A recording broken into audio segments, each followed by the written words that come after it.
What's going on, everybody? I want to talk about what it means to lean on God.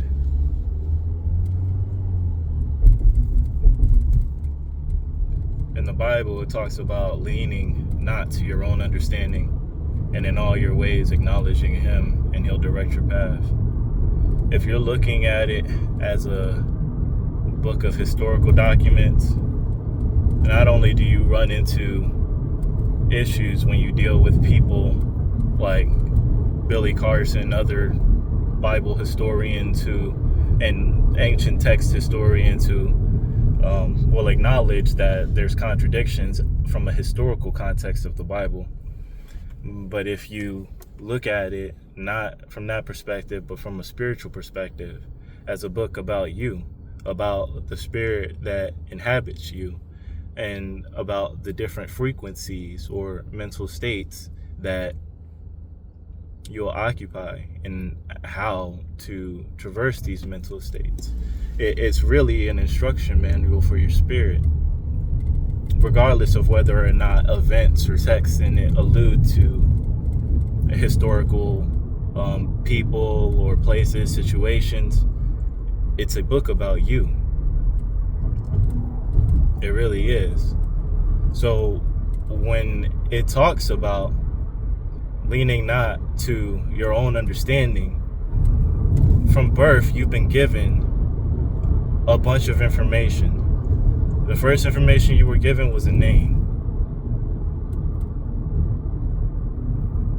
And then since you were born, every day of your life, information has been pouring into you and you've been receptive to it. All of your personal understanding comes from this information that has been poured into you. You've created a personality based on this information. You've created beliefs, core beliefs about yourself and the world around you at large based on this information that has been poured into you. So this book that a previous incarnation of you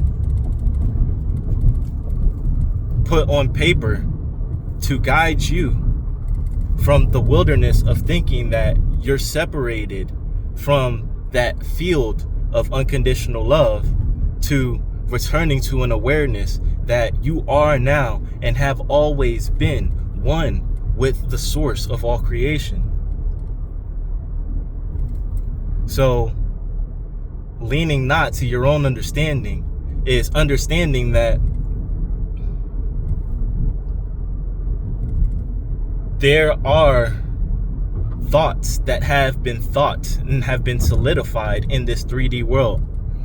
But just because there's thoughts that have gone out, and just because there's now a societal structure that you may have to operate within for a time, it doesn't mean that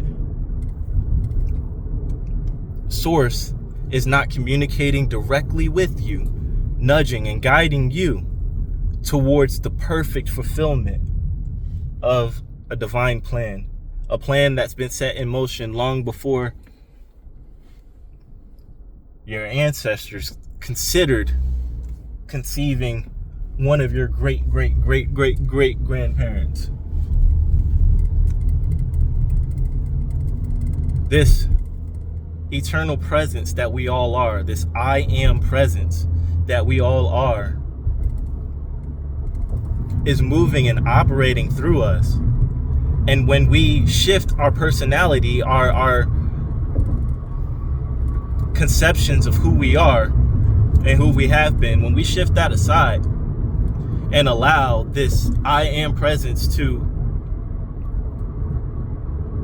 show us dreams, and we don't look at them as something that's far-fetched or something that can't be achieved, we look at it as, okay, if I see this, that's because I'm capable of creating this. So let me take steps towards it.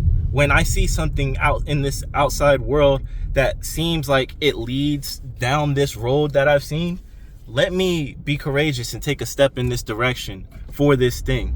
Let me do this. Let me make this happen, because I believe that this is a grand symphony and we all have a key to play. We all have a role in this orchestra. And when we're all playing our part to the best that we can, it uplifts everyone, because through you, people see and feel the God in them.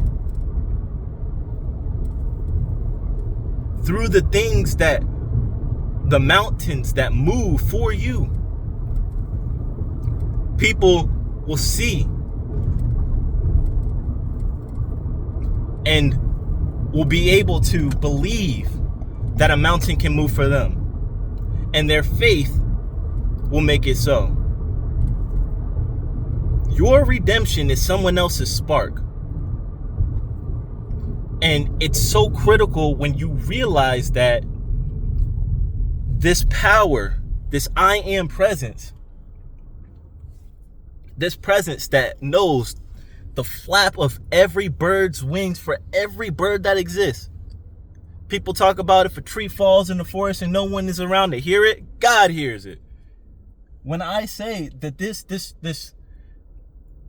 disorder, or this illusion of disorder that we're seeing around us, if you focus on it, there is an infinite amount of rabbit holes that you can dive into that will take up the entirety of your lifespan. Infinite. And you won't necessarily be any closer to your purpose for it, especially if you're running from those greater thoughts that your higher self is sending to you. If you're turning a blind eye to the gift that you have for the collective.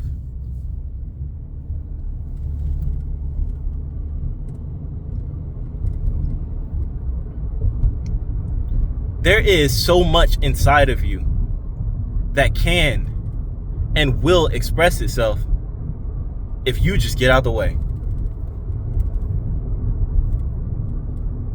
There is so much joy waiting to come to you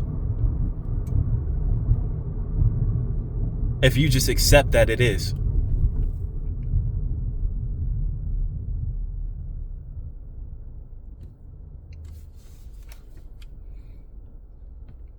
And your acceptance of the fact that you've never left this field of infinite love, it's that acceptance that'll change everything for you. It's that acceptance that'll put you in the frequency that will bring things to you that affirm that.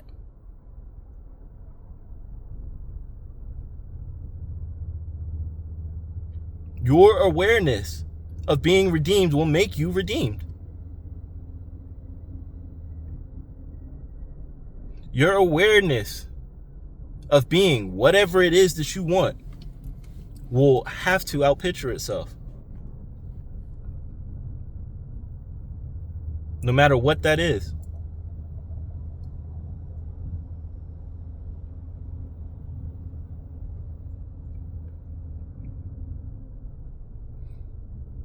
I hope that something that I've said has resonated with you. And if so, feel free to subscribe. I'll keep these videos coming. I love you. I want to see the fullest expression of you. This is The Spark.